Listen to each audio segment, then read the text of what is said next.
Hello, everyone. Thank you for tuning in. I am JayLee. This is JLeesCorner. This is our review for 90 Day Fiance the other way, season 2, episode 19. I took notes after watching that for 2 hours, and I emailed the notes to myself, or I thought I emailed all the notes to myself, and yeah, I don't have my notes. So I'm going to go off the brain. It's been a weird day anyway, so let's just get into what I can remember from this show. Okay, but you already know to relax, to relate, to release, to center yourself and everyone around you, to inhale and to exhale, because again, we always need it, to subscribe, and all that goodness and stuff, and let's move on from there. I'm like, man. So if I miss something, just put it in the comment section. Otherwise, I'll see things next week. Tim and Melissa, I don't care, because Tim gets on my nerves all the way. Now I know Tim, Mama and Auntie was coming to visit, and Melissa feel like the mama don't like her. The mama feel like they should be together. But I'm like, well, I agree on that or whatever. I think the mom was saying how she just wanted to discuss like what happened last time, because they was fussing and fighting last time. And I'm like, I guess that makes sense. But when they got to the house, when mama got there, it was really, really awkward. Melissa was like, oh, I'm not going to stay. I'm going to leave and stay with my parents while y'all here, so that it's not awkward. So when she leaves, mama like, okay, so what's wrong with Melissa? Why she don't like me or whatever? And then Tim, old punk ass, gonna say, oh, well, she's upset because, this was stuff that happened last time, the whole fussing and fighting and whatnot. And mom said, well, it wasn't me that was fussing and fighting, that was y'all. He said, yeah, just some weirdness. But then there's a confessional. He said something like, well, of course she'll be upset. Who wouldn't be upset if someone, threatened to call the police or whatever? I'm like, how are you going against your mama? How does that happen? But I'm going to leave that be and whatnot. And him, the mama, Melissa, went out to eat or to walk around town and whatnot and chit-chat. And then when they sat down and was chit-chatting, and the mama asked how they was doing, and Melissa like, oh, we're still trying to figure things out. He has not been here long, but we're working it out or whatever. And then when they got to the weirdness betwixt them, and the mom like, what Tim told me that like you feel like some awkwardness with me, but I don't feel that way towards you. So like, what's going on? Oh, there's just the weirdness about what happened before. And I'm like, why? So what? Why is y'all kind of blaming the mama for any weirdness? And the mom was like, because all I said was, like, if y'all can't make things work, then y'all should leave each other alone. Like, that was my whole point and whatnot. And Tim feel like, well, no, you said we shouldn't be together. And Melissa felt like, well, yeah, because she said I wasn't good enough for him. I'm like, the fact that Tim is kind of holding his mama's feet to the fire based on how Melissa feel, and not just make it seem as if I'm fussing with my girlfriend, my mama say, cut that bullshit out, I'm gonna call the police on you. Okay, but she didn't call the police, so what did y'all mad for? And clearly her saying that calm thing down, because I'm assuming y'all start fussing and fighting and whatever. So I feel like fuck Tim, because Tim don't have his mama's back. Okay, you should always have your mother's back when it comes to any situation and you with a crazy person. And it's weird because Tim, like, we know if she found out that I cheated on her, what I'm saying, and I'm like, so you cheated on her, she got pissed at you, but y'all want your mama to explain why she felt that y'all should not be together, y'all gonna be fussing and fighting, y'all want to hold her feet to the fire? Again, fuck Tim and fuck Melissa. And to my knowledge, that is what happened with them. The mama did say, I want you to know, Melissa, I love you. I do love you, and I wish the best for you and my son. If y'all can make it work, then make it work. Be happy, get married, have kids, and that's fine. But if not, maybe time to keep it moving. And I'm like, don't try to hold the mama responsible for y'all bullshit. Then each of y'all are holding yourself responsible. Because again, Tim, you cheated, and maybe you may not have cheated on him when y'all were a couple, but you definitely lied about fucking somebody else while he was moving here to be with your ass. Let's not make that a thing you forget and whatnot. Okay, boom, pow, pow. Get rid of them. Jenny and Submit. So Submit's divorce is final. And so Jenny wants to have a whole little ring ceremony. Okay. And for that reason, it's going to be like in a couple of days, I think he said. But he then said, we got to wait, to have it done. No, he didn't say that. She wants to invite his parents. That's what it was. They want to plan the ring ceremony. The ring ceremony is just an engagement party. It's just a party. Just a little engagement party and whatnot. But she like, your parents should come. He said, yeah, my parents don't want us to get married. They told me they're going to try to stop us from getting married. Well, why didn't you tell me that before, Submit? Why did I know? He like, it just happened yesterday. You know what I'm saying? And I'm not going to allow anyone to prevent us from getting married. You know what I'm saying? I'm going to make sure that we can do this and we can have this ring ceremony. And then it was like a couple, like either 3 days later or maybe 4 days later, COVID hit. So at that point in time, the whole country was shut down. They were in like a red zone, which means no one in, no one out. They were confined to the house. Someone said, well, I'm diabetic and she's old, so we both can get hurt with this and whatnot, but at least there's a hospital or medical center like on the corner of where we stay at, so we need help. Like, we don't have to go too far for that. And then we seen Jenny on the phone with her daughter, who of course was concerned her mama was, in a different country. She couldn't get to her mama, whatever, and something happened. And Jenny said, no, we're on lockdown here and I don't leave the house, so I'm okay. I'm always in the house. But again, no one can go anywhere anyway, so it's fine. So I'll be okay. I just want you guys to be fine too. And then we see Jenny and Submit in the house from like March 25th or whatever, and it's like, now it was May 2nd. And at that point it was extended again. So it's funny that at this point in time no one knew, okay, a little 2-week shutdown was going to last a few months. Okay, so we see them from like March through May, and then in May them saying, okay, yeah, the shutdown was extended 2 more weeks, so we gotta still be in the house, So they like, it's a good thing because they spend time together, but again, they're going there crazy. And then Jenny brings up how her visa will expire because her and Submit did not get married, but she also can't leave the country, so they would have to extend her visa because again, she can't leave. So I'm like, girls, do something. We don't know. But that was their whole thing. If I forgot something, it'll be fine. We'll talk about it next week. We then have Devon and Jihoon. Okay, Devon and Jihoon. Why did I do that for? That's not nice. Anyway, they still over there. And she brings up, they found out she was pregnant. So boom, she's pregnant. And, it was so stressful this and so stressful that. And as she was saying, we're pregnant, I was like, why would you get pregnant? Y'all can't afford life now with the 2 kids y'all do have. Y'all could not afford a 3rd kid. And then it was like, and then we had I'm like, oh, shit. So while I was saying, like, y'all can't have a third, y'all can't afford a 3rd kid, she then said that she had suffered a miscarriage. And so now they sad. Yeah. We then see her hanging out with his mama. You know what I'm saying? So they go to like a little museum or whatever. It was cute. Her and mama walking around laughing or whatever. Her mama trying her best to explain things as much as she could. She's like, this, see, house, okay? This bathroom, this is the kitchen. So they was walking through this like Korean home, like how it was back in the day, all that stuff. And they was walking around having a little time and sat down and then had a bit of a chat through the little app thing or whatever with, the mama said, like, I know that you're sad. And she said, well, yeah, I am. It's been tough with the whole miscarriage and everything. I just been having a tough time. And the mama's saying, I know that you're a very, I think, courageous person. She was saying uplifting things to Devon, how she's strong and that, if you just be patient, good things will happen and good things will come to you or whatever. And she wished that she could have explained things better at the museum And I guess it's in life in general too.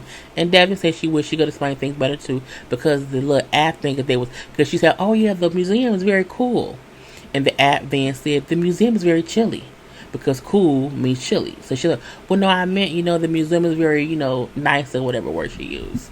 But again, it was a good time had. Like, it was real, short and sweet or whatever. But it's definitely a difference in them getting along compared to how they used to always be beefing. So Devin says she's happy that her and the mama are now like getting to a point to be in a better place, and they even hugged it on out. Okay, hugged it on out and whatnot. So that was cool.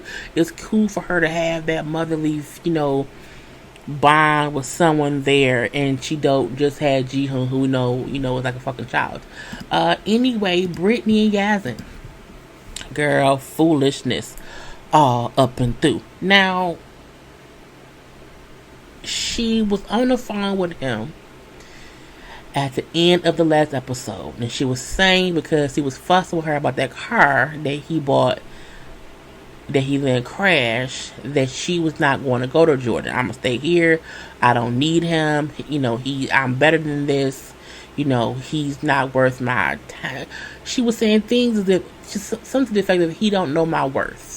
And, I'm not going to allow myself to be with this toxic person. And, all the things that we've been saying, like, they should not be together, is what she's saying. And she went from saying that I'm not going to Jordan at all to, no, I'm going to go to Jordan. My friend coming to Jordan too. So I'm going to treat this as a girl's trip for me and my girl. And I'm not going to see Yazin. That's what I'm going to do. Boom, pow, pow. So over in Jordan, Yazin is explaining what happened when he crashed the car. He said he was calling Brittany. I was calling like 5-6 times. She didn't answer. And so I then was sending her a text message, okay, because she was not answering her phone. While sending said text message, that's when the accident happened. So basically, Yazin was texting and driving and crashed the car, okay.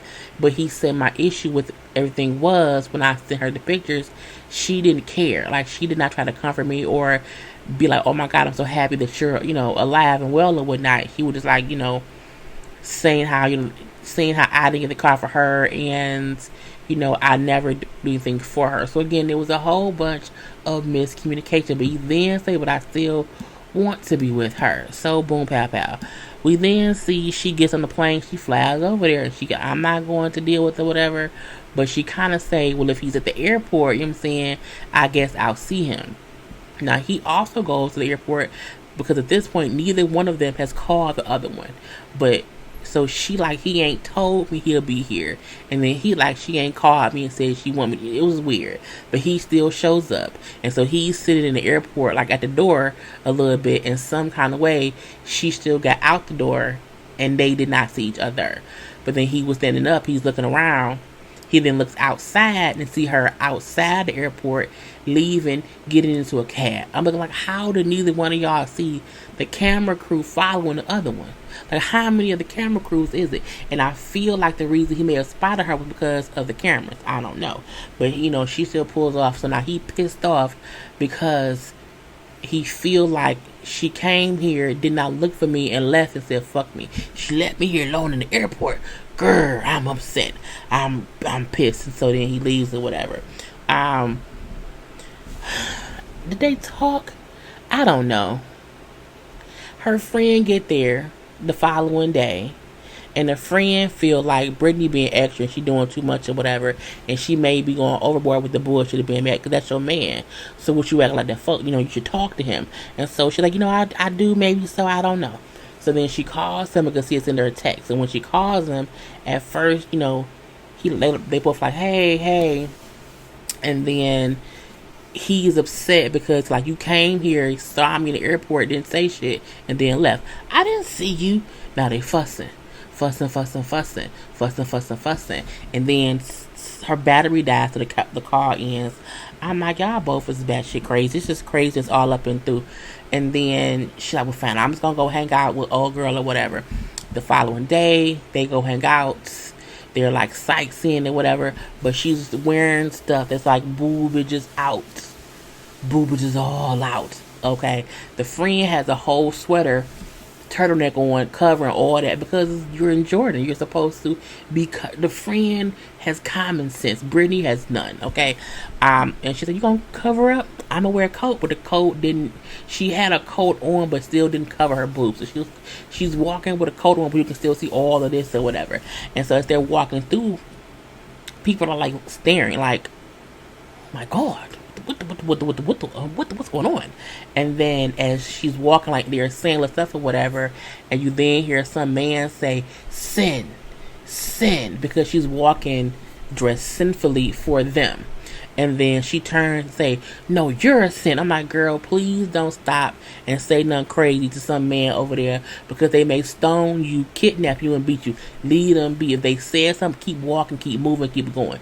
But she then realized, okay, I don't like this unwanted attention. I now see why Yazin would tell me to be covered up. So let's go to a bar. She's like, "Well, isn't drinking like not allowed here?" She's like, "No, it's like frowned upon in certain families. But again, they have bars and people here do drink." They then go into a bar, order some drinks, and people are still looking at them because again, her titties is out a lot for where she is. You're not in America. Okay, it's like going to church with the coochie out. It was just too much and whatnot. And so she's sitting there drinking. So she kind of gets drunk, and she brings up how, like, I miss him. I'm trying to be mad at him, but I can't. I really want to explain to him, like, I don't need him to be perfect, but for us to build a life, some things do have to change and blah, blah, blah. And the friend then say, "I feel like you've never said that to him. And that could be a reason why y'all keep having these issues. He may think you want more from him, and that's what's putting more strain on it." So then she FaceTimes him, and they, hey, I want to be mad, but I can't. So they both miss each other. "I want to call you. I want to call you too." And it's that whole thing going on. So then he like, saying, "Well, where you at? I'm going to come get you. I'll come pick y'all up." "Well, I'm in downtown or whatnot," but she don't say, "I'm at a bar and I've been drinking." So he's not going to come pick her up and say a friend like, "Well, maybe you should stop drinking now to get kind of sober." And she's like, "Nope." And she just keeps drinking. And she just keeps drinking. And she just keeps drinking. So at the point in time when he comes to pick her up, she will be drunk. So we do see him pull up and they get in the car, but then that's when it goes off for them or whatever. So I'm pretty sure the next episode is going to be some bullshit in the car. Okay. And last but not least, I think this was the last couple, Ari and Binium. Ari and Binium. It's like, at what level do you be like, I want them to break up because she batshit crazy? Now, a lot happened with them, I believe. Her parents are coming to town. No, first, because her parents were coming to town, he went and bought a toilet seat because they didn't have one. I'm looking down because I'm thinking about what happened. He had to go buy a toilet seat, and this would happen. I don't have notes. And while he's putting a toilet seat on, she is bringing up how she kind of doesn't trust him, and how she does not like him working at night and everything, and how when he sleeps, she go through his phone, and when she go through his phone and see that he's been talking to somebody, whatever, she calls the number of who she think he's been talking to, whatever, and then the girl answers and whatever, and when she talks to the girl in English, the girl then hangs up. She's in the bathroom acting a plum D fool, getting pissed off at him because she's saying, "I don't trust you." Something in me tells me I don't trust you. I'm like, no. I'm not saying he not doing something. I'm not saying that. What I'm saying is she's still batshit crazy, and he may be doing something because she's batshit crazy. Because she doesn't have any proof, and it's like she knew his job before she got there. She knew he was a dancer, working the club or whatever. You knew all of this. So for you to feel as if, well, he be gone too much, and I don't like being here by myself, and he got his sister over here or whatever, and that seemed too much too. Like, I don't want that. And then the sister brought up how, he worked at the club, and it'd be foreigners there and pretty girls. So the sister, like him saying, I don't know if the sister was being for real or joking, but she was still saying, like, he works there, that's his job, And when Ari then said, "Why can't he get a job at like a hotel or at here or there?" And they was like, "Oh, like a bougie, classier place." She's like, "Well, yeah, he can't get a job there." But I'm gonna leave it alone. But I don't like Ari. So she's fussing, cussing about that because she feels as if he doing something behind her back and she don't like it. Well, then go home. But you can't want to stay there and not want him to work to make money to provide for you and the whole goddamn kid. Like, what do you want me to say? I need him at home, or bitch, how will y'all live? I do not understand people who say I want someone home, or when they have to work to pay bills. You already don't like not having a toilet seat. He needs to get money to get a fancy toilet seat. It was just so aggravating. And it went from that to when the mom and the dad got there on the way to the airport to get them, he then says, I have to work tonight. So once you and your parents go to sleep, I'll go to work. So that way, you know what I'm saying, I'm gone while they're asleep. That's not okay. No, I'm not. And she's flipping out because he's telling her this. Because you should want to spend time with my parents. They flew 30 hours. I'm like, if they flew 30 hours, bitch, they tired. They're not going to be up anyway. They're going to see the baby and then go to sleep. And the parents got her a hotel room at their hotel so that the whole time they're there, she can be there with them so they can have the most time together. Now, I don't know if he going to also be in the hotel room. I don't know. But she's upset saying, you're going to leave me alone? Bitch, your parents is here. If you're going to be up with them. I have to go to work. I don't have people to cover me like for my job or whatnot. And while he should have told her sooner, yes, but she has to get over being upset that he has to work. Like, that's not a reason to be pissed off. I don't care if he's a dancer, a doctor, a bouncer, or a goddamn earwax specialist. At the end of the day, he has to work. You don't work. The baby at this point in time was a couple weeks old or whatnot, and we know that new babies is hard. She don't know she shall have anybody, but your mama and your daddy is now here. Your mama and your daddy are now here. Why are you pissing the bitch? Because he's going to work at the times they will be asleep. She's batshit crazy. And I don't know much more besides the fact that she's batshit crazy. And I know she probably said other stuff that was batshit crazy, like too, that I can't remember. But I feel like Binium wants to punch in the throat. I don't mean that literally, but I feel like he was looking at her like she is really crazy. Like, she is really batshit crazy because she was really upset because he had to work. She really brings up how she goes through it. At one point in the bathroom, she's like, pull your phone out. Pull your phone out. He pulls his phone out. He looks. He has a message. He's reading the message on his phone. She snatches the phone out of his hand and said, I should call every number in this phone and say, hi, I'm Binium's girlfriend. We had a baby. Who the fuck are you? I'm looking like, but why would you do that? And if you're complaining that you call random numbers in his phone and girls answer, and when you start talking English and hang up, they probably don't speak English. Okay? That's the thing. And if you are going through his phone and you don't know what he's saying and you just call him random, you need help. Leave him or leave her. I don't know. Either way it go, she gets on my goddamn nerves. And I would never be upset that the person who's paying the bills here in a country where I don't speak their language, I would want him to go make money because I can't make it right now. Because I just had a baby. And I don't speak the language. So I cannot want both. I can't want him to be the main, the breadwinner and the supportive spouse or boyfriend or whatever. But then want him to be at home with me all the time. Or you need to get a different job because I don't like. Girl, no. You came there knowing it. Live with it. Anyway, that was the whole episode, I think. I hope I didn't leave nothing off. If I did, put it in the comment section. Anyway, gotta go. Peace.